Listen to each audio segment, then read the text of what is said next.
Sawubona Uthando. Sawubona Hello. Njani? I'm good, and you? I'm good. Okay, so I'm gonna. Do you still remember how we met? I always hear the story from you because I don't remember.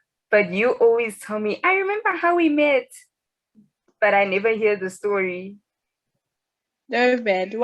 You should remember? I mean, is the equation must balance. You can't forget how you met me. That's wild. That's wild. But anyway, I can tell you how I remember the first time seeing you. Um, First of all, contrary to popular belief, I didn't sit in front at lectures because I'm a pick me. I am in denial about my hearing. So I had to sit in front because I don't like not being able to hear the lecturer. I once, as a kid, got deaf in one ear, and I gained my hearing miraculously. Yeah, I'm sitting at the lecture hall. I think I'm going to be the only one sitting in the front because no one likes sitting in the front. And do uthando namabhegi what nama snacks. Like you were actually like when I looked at you, it was like I was looking at myself because you were sitting as well with your notes in front of you, your notebook and snack.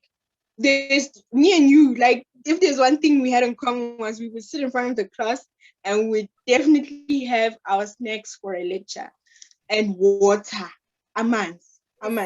So that's how I remember you. I was like, this girl, she's like another version of me. What's going on? And I didn't think we'd be friends because normally when you two alike, you become rivalries. But I don't know, maybe it was maturity of being at varsity, but we never had issues. We never did. Yeah, we never had beef, me and you actually. You were the most peaceful person that I was friends with during my time at Monash. There wasn't a single problem that came up during our time. And that's wonderful. It was already a stressful environment. Yeah, no, dude. One thing I always told myself was like, that high school girl mentality, because I went to a girls' school only. I was like, I'm not going through that again. Where like now you in cliques and there's people you're not talking to by virtue of being friends with Uthando. Now I've inherited a beef. I'm old now. I've grown up. If only other people got the memo. But hey. Yeah, but let me tell you something. As feeling of fun, as feeling of fun. And I guess feeling of fun because nje angazi singakuchazela kanjani na enye into le. Anyway, like I was saying, there was an excitement line. Yo, excitement. Uthando, seku Miss Cosmo guys, first runner up. No. Okay, wait. So for the only time I've placed actually was last year, and that was for Miss MSA when I was second princess. And then for Miss Cosmos, I only made it as a finalist. I didn't even get into the top 10, let me tell you. I promise. I didn't get yeah.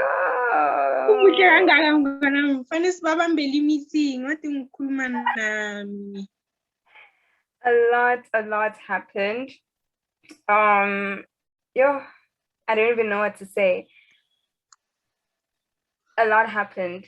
I think I had what it took to get into the top 10. The top 5, the people that ended up in there were actually like really awesome. So I wouldn't dispute the top 5, but the top 10, I don't know what happened. And the worst thing is that I will never know what actually happened, what the true story is. I just know that I didn't get in because of angazi in. That's the pageant's life. Anyway, so how did you find the balance between academics and all this pageantry business, my love? It actually wasn't that bad in terms of busyness because I'm someone that really likes to keep busy. I was that child that had an extramural every single day of the week, Monday to Friday, me, volunteering, chess, Scrabble, choir, name it, I'm there. So it wasn't a big deal for me. In fact, starting varsity was difficult because I didn't have anything to do besides just studying, which is why I started doing pageants to begin with. Because I'm like, okay, they have something that's exciting. Let me get into it. So doing this pageant didn't take up a lot of my time, actually, but it did take up a lot of my emotional energy because something that people don't realize about it's similar to the entertainment industry where it takes a lot of emotional labor out of you. You have to be happy, you have to be smiley and sweet and willing to interact with people. Not that I don't like being friendly and engaging with people. I love the people that I have on Instagram. But on days when you just can't, on days when you want to be on your own or you're going through something, it's very difficult.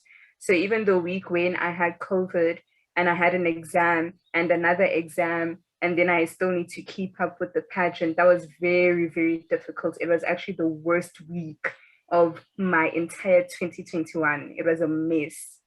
So I managed to keep the balance, but emotionally, that's where it took. Wow, we thank God for your recovery. Oh,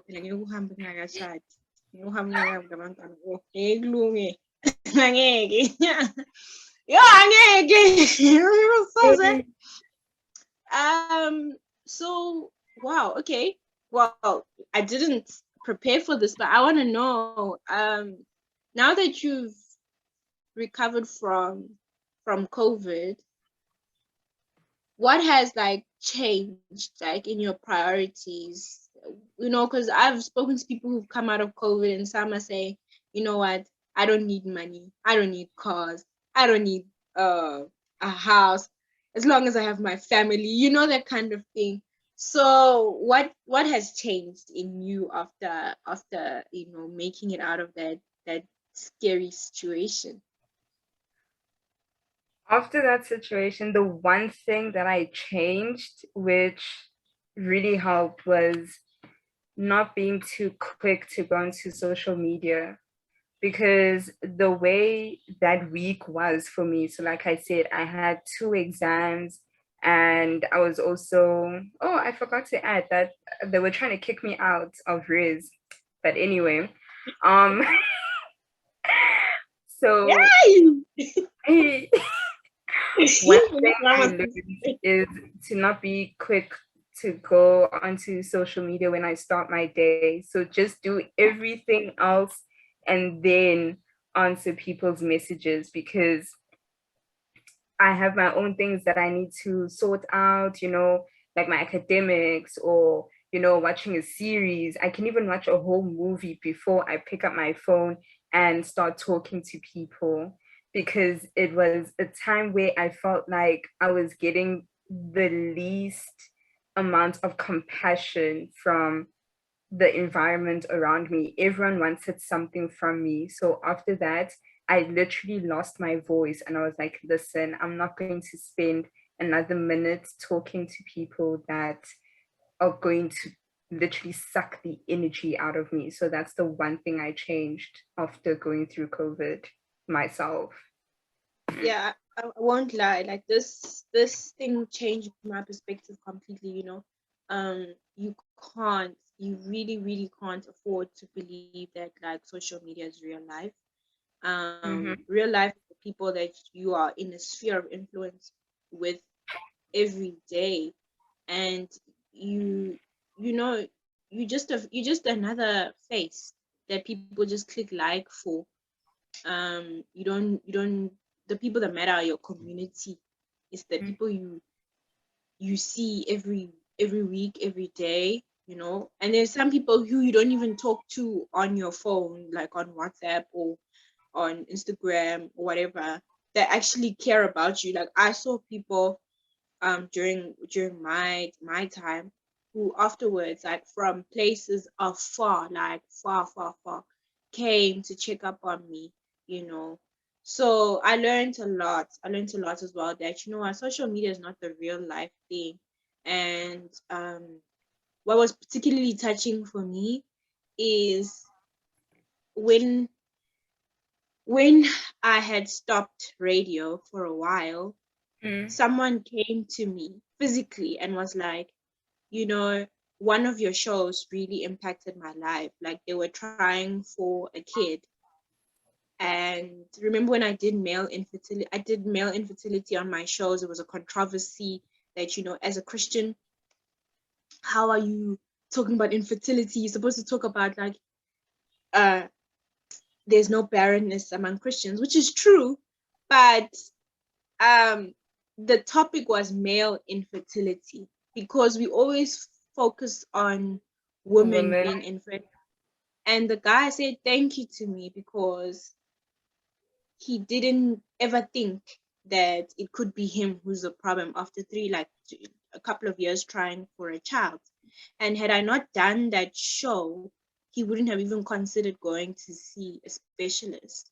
So that's when I realized that, hey, you know, you may think like, oh, you know, the views are lacking, the likes, the comments are lacking, but it has a lasting impact. And that's what we're doing, because the numbers, the likes, the comments are not real life. It's the lives you touch that matter. Like in real life, people can come up to you and say, 1, 2, 3, this is what's happened. So yeah, on the topic of lifting people up and helping people, we've managed to keep a very healthy sisterhood, sister relationship. um how can women lift each other up more?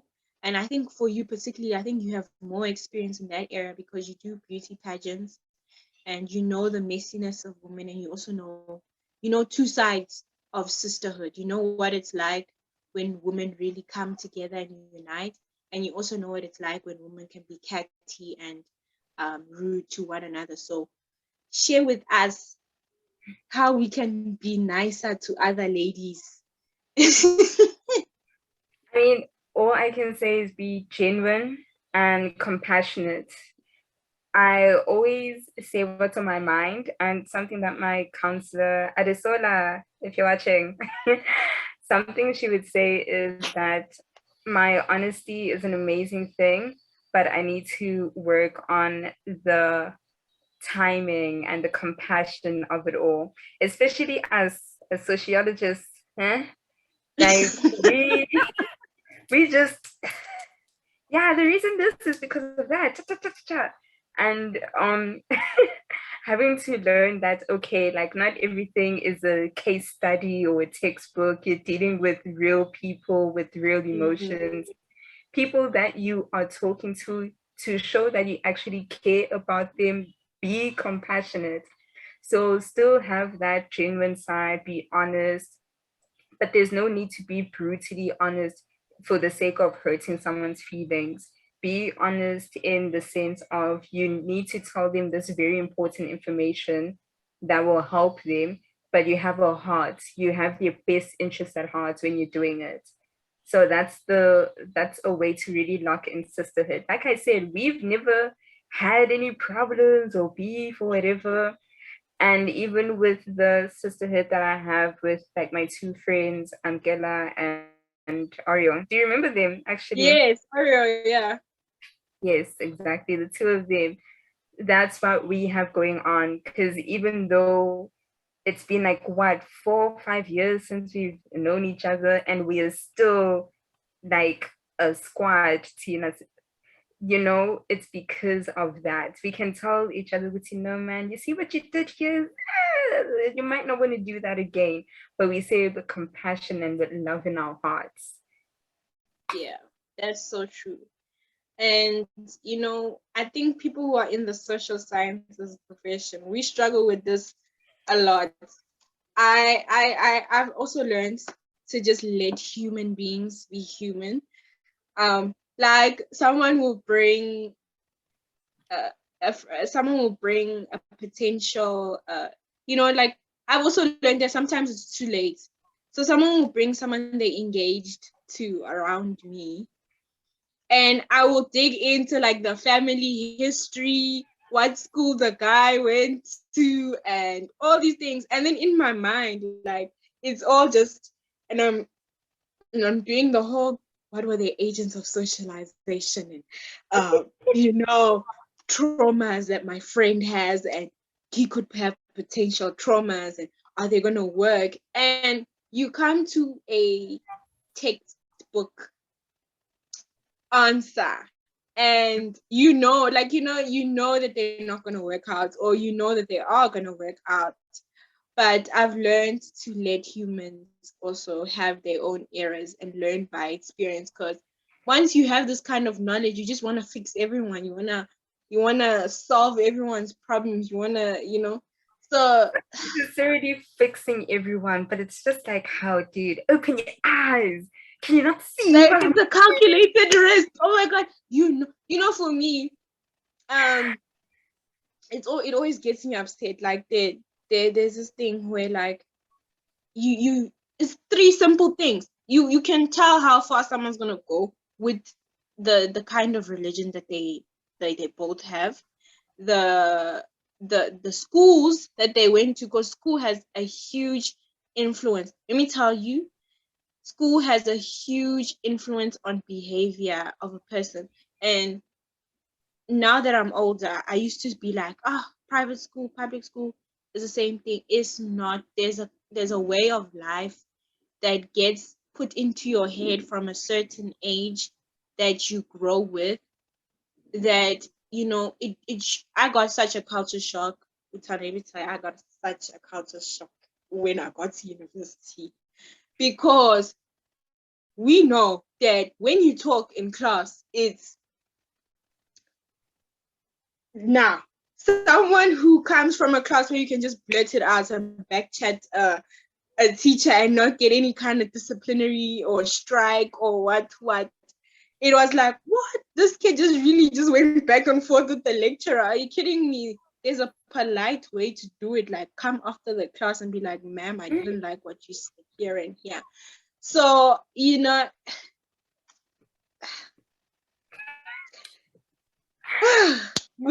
have a hard task. But I thank you so much for this chat, Chomami.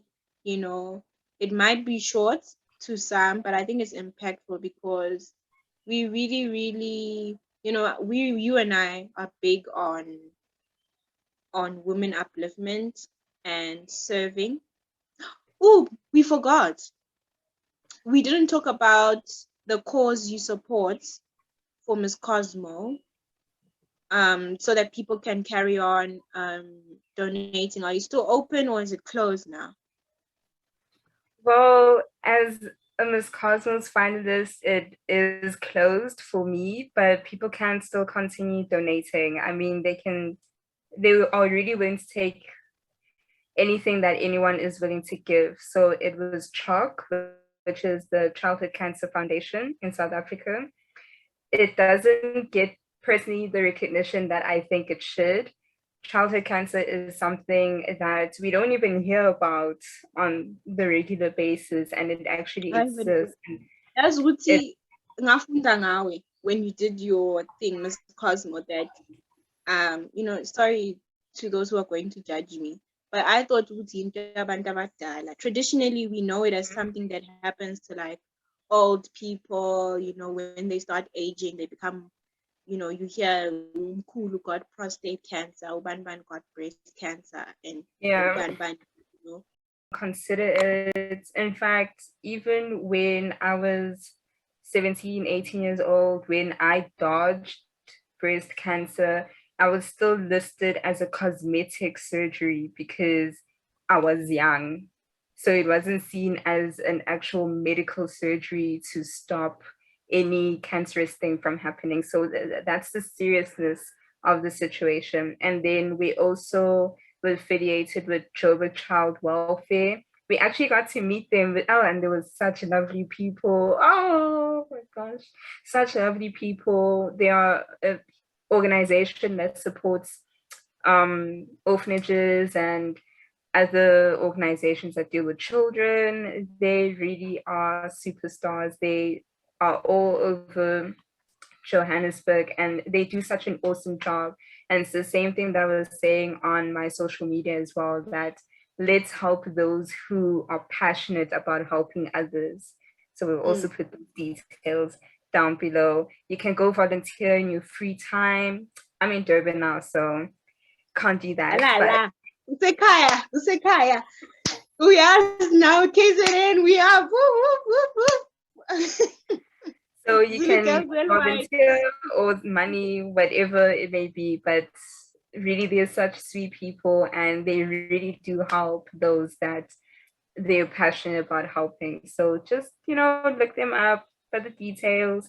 They would really appreciate it. And they're such lovely people, honestly. My heart goes out to them.